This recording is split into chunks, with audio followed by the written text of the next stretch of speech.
What up, Wizards? It's Dev, SBMTG. We like it of Magic, and today we're going to talk about the scariest thing I could think of, and that's The Walking Dead. Oh God, jeez. No, man, not that. Not that Walking Dead. That is truly terrifying. God. Why is it still here? Get it out of here. All right, let's scale it back a little bit and talk about something slightly less scary than that. The zombies. It's a zombies deck.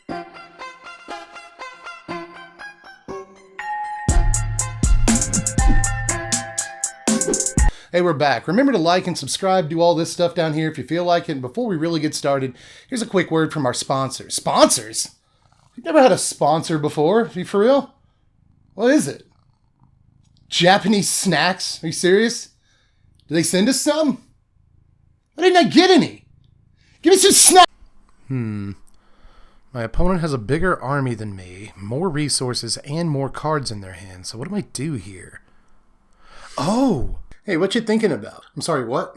Well, it's just that I have a bigger army than you, more resources, and more cards in my hand, so I just don't know what can save you here. Well, it looks that way, but there is one thing that can get me out of this situation. I just have to draw it, so here goes.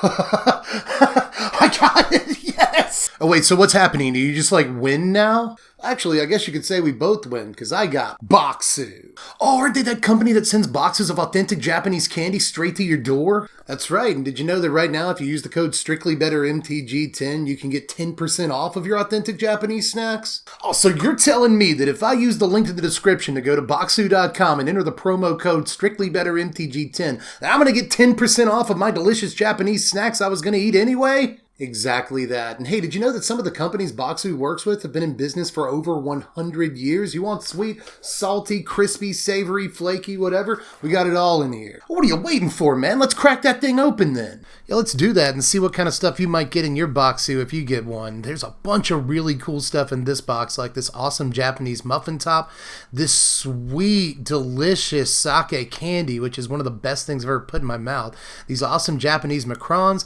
this rice patty that's got a cute little bear on it, this sweet little Japanese shortbread cookie, plus whatever this fish thing is. I'm sure that's delicious.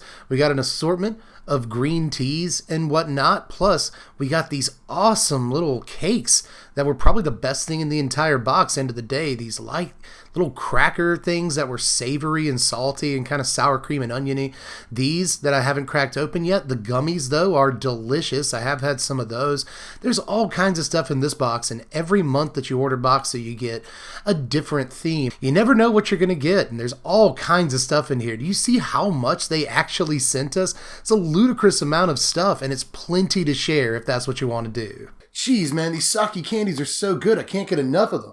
We should totally use the link in the description to go to Boxu.com and enter the promo code StrictlyBetterMTG10 to get 10% off of this stuff. Yeah, man, you're right. This stuff is delicious. Hey, wait. Weren't we playing a game? Like I was about to win, right? Oh, no, we weren't playing a game. I don't know what you're talking about. How about you just eat your candy? Whatever, you're right. So good. Use the link in the description and enter the promo code. It's StrictlyBetterMTG10. Do it. Get yourself some snacks. They're good. They're delicious snacks. They really are delicious. Sorry, I get a lot of offers for sponsorships and I never take them because they're always for mobile games or like dumb new ideas for wallets or whatever. But this time they hit me in my weakness, which is Japanese treats. What was I supposed to do? But let's talk about zombies because that's why you're here. Our zombies can't eat Japanese treats. They're on a much healthier whole brains diet. The kid's back with the jokes. But anyway, we're playing 4 copies of Champion of the Parish. It's the best zombie in the deck. Now, I would have whipped up a funny pun for this guy, but I guess Wizards already took care of that for me. Good job, guys. Now, we have a total of 27 zombies in this deck, and some of those zombies put more zombies into play, and some of those zombies keep coming back from the graveyard over and over. So Champion, over the course of a long game, can get freaking enormous, and even over the course of a short game can get really big. Like on turn 3, it's not super uncommon for this to be a 5/5, like Lovestruck Beast clawed its way out of its rotational grave. And don't even get me started on having 2 of these in play at the same time, especially in the early game where you start on turn 1 with a champion, and then turn 2 you play another champion into another 1-drop, and then you win the game just about every time you're able to pull that off. I bring this up first, not just because it's like brand new and the best zombie, but also because so much of our deck is kind of in some ways built around this card. We have to play plenty of other 1 and 2 drop zombies to make sure we grow champion as quickly as possible, because it's sometimes the only hope we have of winning games against other aggro decks that have like Luminarch Aspirants growing their creatures every turn or whatever. So again, we need lots of other 1 and 2 drops to grow champion so he can kind of bail us out of a lot of situations where we would otherwise have way worse stats than our opponent, whether we need to be swinging or blocking. Champion's really good at doing both. But that said, let's move on to the other stuff in the deck. There's a lot. There's 27 zombies. So we're going to talk about 4 copies of Dungeon Crawler, which can't actually come out of the graveyard at all. It would normally be able to do that, but we're not venturing. We're not doing it at all. We just want a Savannah Lions. A 1-mana guy for 2 power is really aggressive, especially on the play. Is it your first day playing Magic? Do I have to tell you that? But also, this is really, really cheap and grows Champion of the Parish. There's these situations where we can play a 2-drop and this on turn 3 to grow Champion, get in for combat. So we still need to play Dungeon Crawler, even if the second line of text on it is basically flavor text at this point. A Savannah Lions is always worth playing in a deck that wants to get this aggressive. And I guess since I don't have much to say about the actual card, just a quick fun fact about Dungeon Crawler. He was never a very good speller, so he doesn't eat brains. He eats Brian's. We're also playing 2 copies of Shambling Ghast up here, and yeah, just 2 copies. I don't think this deck wants 11 or 12 1-drops unless they're really very good 1-drops. And Shambling Ghast, pretty good 1-drop, but it's not super aggressive. The best thing this does in this whole deck is be a body. It's all that we really care about. It grows our Champion of the Parish on early turns. Again, we can like turn 3 2-drop into Shambling Ghast. That's going to grow Parish a lot. But, you know, this can also take out like 2/2s on blocks some of the time and create treasure tokens if we're low on mana or if we need to cast a 4 or 5-drop, which there are a few of in this deck. So Ghast still definitely has reasons to be here. Mostly the fact that it's like the other best 1-drop zombie we could play, and we need at least a couple more of those. So we're playing it, but it's not as good as it is in all of these, you know, treasure decks that want to sack it to Deadly Dispute on turn 2 or whatever. We're not really that kind of deck, but we can still find room for a couple of copies of Ghast. Overall, we don't need to play 4 copies of this. I really don't think so, but the card is still pretty cool. Good. Card's good. But we're also playing 4 copies of Tainted Adversary. This is the best 2-drop in the deck. I was just playing 2 copies of this at first because I was like, I don't want to spin wild cards on you. I don't think you're going to be great. But it turns out the card's actually amazing. It's one of the few creatures in the deck that can block well. It's like the best blocker in the deck, next to sometimes Champion of the Parish. But this is just always going to take out whatever blocks. That's super important in a deck with like 7 creatures that ETB tapped and thus aren't very good blockers at all, in fact. So having a great blocker on turn 2 is wonderful. And sometimes you will play this on turn 2. It's not bad on offense considering the stats for the mana cost. It's really great on defense, and it grows your Champion on turn 2. So you do a lot worse than this on turn 2, but later on in the game when you can really pump a bunch of mana into it, your tank gets huge. I'm so sorry. I'm a grown man. The other best 2-drop in the deck is Blade Stitch Scab, but only because it kind of has to be here, right? The Tainted Adversary does all this like cool versatile stuff depending on what the situation is and all that, but Blade Stitch Scab is just like, it's just a lord. It's just always a 2-mana lord, and you need 4 copies of that. So that's it. I needed a good 2-drop. I really wanted a good Anthem effect that didn't cost 1 billion mana, so I picked the Scab. I wasn't going to make that joke, and then I did. Oh, and by the way, on turn 2, it also makes Champion of the Parish even better on the play. So if you need another reason to play the card, I don't know why you would. Or if you needed another reason for me to mention Champion of the Parish, I hope you're not drinking. Every time I bring that card up, you'd be blacked out by now. But I guess we're moving in descending order of importance in the 2-drop slot here, so we'll talk about a card that is white next. Well, it's not. The card's not white. The card is black. Do we have to do this joke every time we talk about the card? Let's talk about what the card actually does. This is another creature, just like Dungeon Crawler, that enters the battlefield tapped. So, like, on the draw against mono white, it is dog poop. Like, it is not a good card in some situations, but it works really, really well with Champion of the Parish, especially if you are on the play and you can get a little aggressive, maybe kill a couple of your opponent's creatures on attacks or something. If you can get even 1 zombie off of a white, then it's done more than enough work for you, and it's grown that Champion of the Parish as well. So, as an overstated, I guess, slightly overstated 2-drop with the red creature type that creates more zombies and grows Champion of the Parish, there's no reason not to play this card. In the last of our 2-drops, it seems like a lot of 2-drops, but it's only 12 2-drops. It's not, I mean, that's about where you want to be in an aggro deck. But I ended up on one copy of Jadar, Ghoulcaller of Nephalia here. But I ended up getting a little jaded with Jadar by the end of things. I played this card in a few decks at this point this season, and it's never as good as I want it to be, but it was still good enough to get the one of here. Right? There's a few things that I don't love about this card, namely the wording on it. If you already have a Decayed Zombie, you won't get a Decayed Zombie at the end of your turn, which can be awkward at times, but it does put 3 power worth of stats into play on turn 2. It does grow your champion just by the 1. So that kind of sucks, but it still grows your champion potentially every single turn, and that's a cool thing about the card. And there's a couple of other cool things about this card in the long game that basically constitute engines of a sort that I'm going to mention as we move through the video. So there are a couple of cool things this card does in this deck, but in the end, I didn't think we really needed more than one. Especially not if we were going to play Falcon Abomination in the end. We are playing Falcon Abomination. It's a little awkward when you go turn 2 Jadar into a turn 3 Falcon Abomination because you're not going to get another token off of Jadar. Oh no. So that's kind of, because that's kind of lame, right? But most of the time you won't, at least. But I think it's still worth it. This is a flying creature, which we are really, really short on in the deck, that puts 2 bodies into play, grows your Champion of the Perished by 2 on turn 3, and again, flies for the rest of the game. If you have a Blade Stitch Scab in play and you play this card, you have, for 3 mana, put 6 power on the board, and 3 of it flies. And we were low enough on 3 drops, because this is the only 3 drop that we're playing in the entire deck, so we really needed some 3 drops. So in the end, I decided to play a couple of copies of this card, but it is still the card that I'm most torn on in the entire list. That said, it does enough good to be good enough.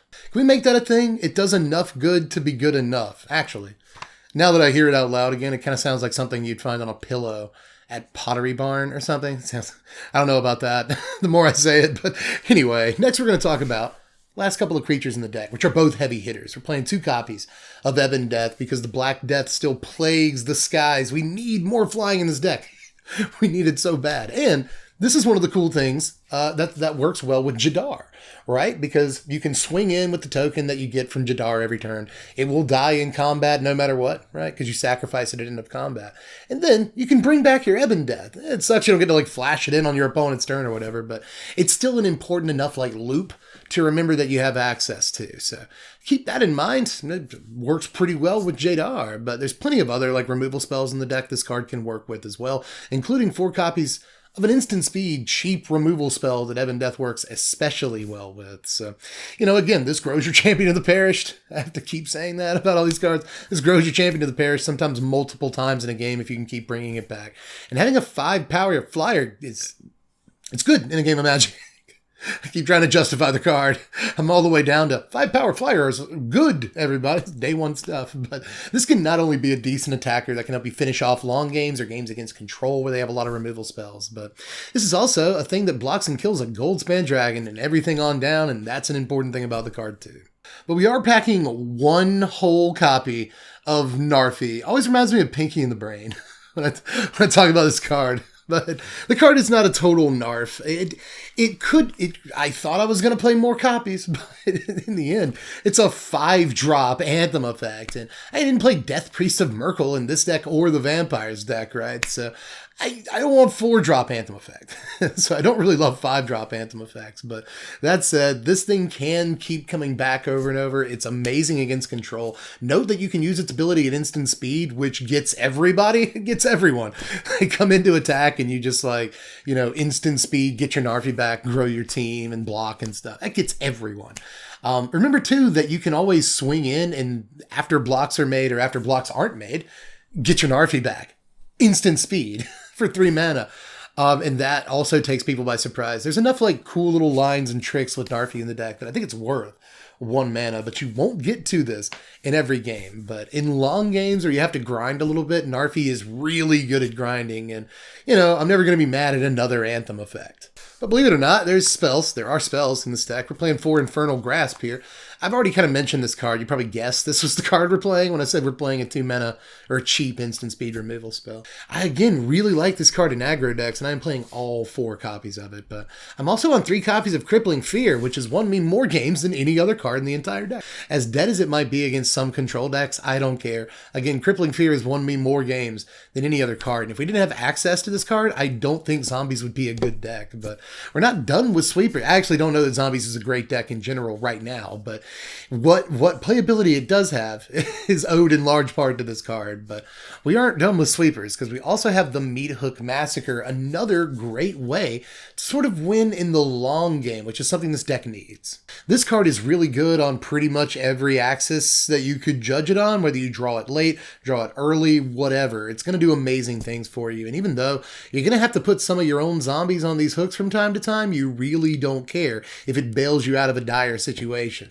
Sometimes this deck can feel a little low impact, a little cheesy, zombie, if you will, but cards like Crippling Fear and Meat Hook Massacre really kick it up a notch in terms of playability. Again, I would not play these cards and expect to win games with this deck. So, the most important cards in the deck aren't even zombies.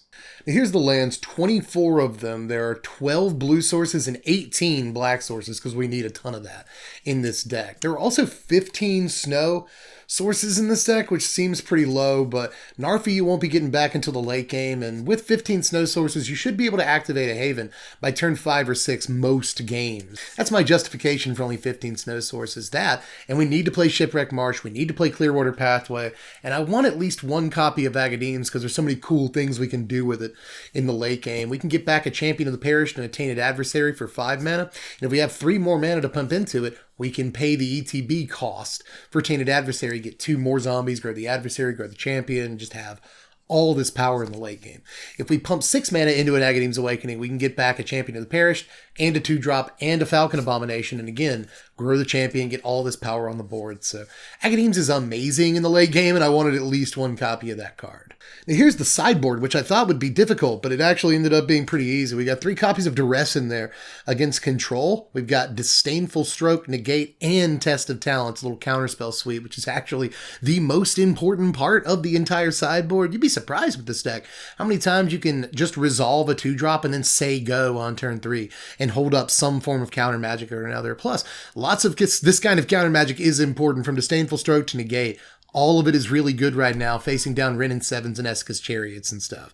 There's also Ghoulish Procession, a very interesting card in the sideboard here, but this is great against all kinds of decks, whether you're trading off creatures in aggro or you're getting your creatures blown up in control. I just couldn't really find a place for this in the main deck, but oftentimes this is just as good or better than Jadar in a lot of situations. So I didn't hate Ghoulish Procession, but if you know a lot of creatures are going to be dying in any given game, it's worth citing this in. Soul Shatter is in there to take out Planeswalkers and the occasional Immisturm Predator.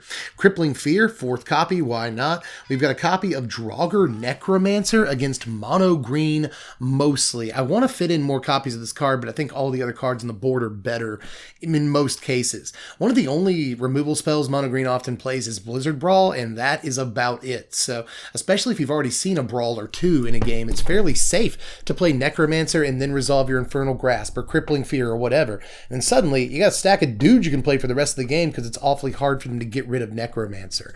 Has been an important play line. There's also Priest of the Haunted Edge. This has been super sweet, even though we don't have that many snow sources in the deck to speak of. This can often take out 2 and 3 and even 4 toughness creatures in the mid and early game some of the time even. So this has been pretty nice to be able to side in and block stuff against mono white until it can kill important creatures. And here are your power rankings. Final score, Nintendo 64. Just like Vampires, and this deck did feel like a dead end when I was building it sometimes. Does that count as a zombie joke? Are we done? Are we done with the joke portion of the video? Maybe, but anyway, this deck did feel like comparably strong to Vampires, but in a different way, sort of. One thing that I noticed was a similarity between these 2 tribal decks is the ability to play really fast in certain situations. If you're on the play and you start your game with 2 Champion of the Parish and another 1-drop in your hand, you're probably going to have a good time. The deck can play fast some of the time.